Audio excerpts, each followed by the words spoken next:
So I graduated from Highland Park High School in 2004, and instead of going straight to college, I decided instead to go to Israel for a year on a year program.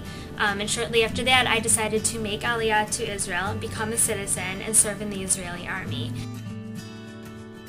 And I wanted to come back to the Chicago area, be closer to my parents in Highland Park, and try to go to school down at U of I.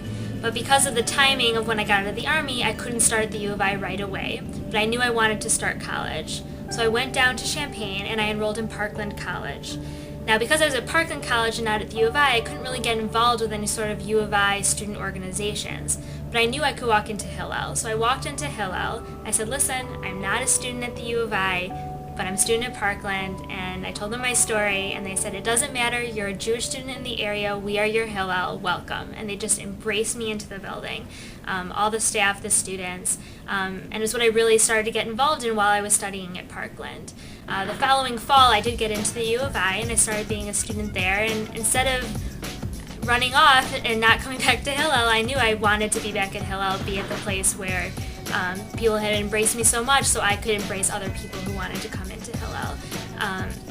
That's a really beautiful thing, especially I know about our Hillel. I'm sure it's the same at other Hillels, but I know our Hillel, you embrace any kind of student. It doesn't matter if they're a graduate student, a student at a community college, a student at U of I, or a young professional in the area who just wants that Jewish connection and have that Jewish community around them. You know you can find it at our Hillel.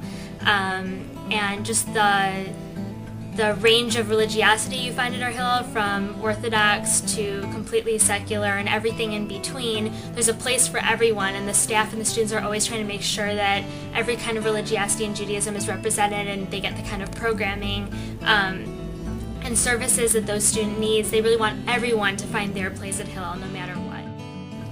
Hillel hu habayit michutz labayit.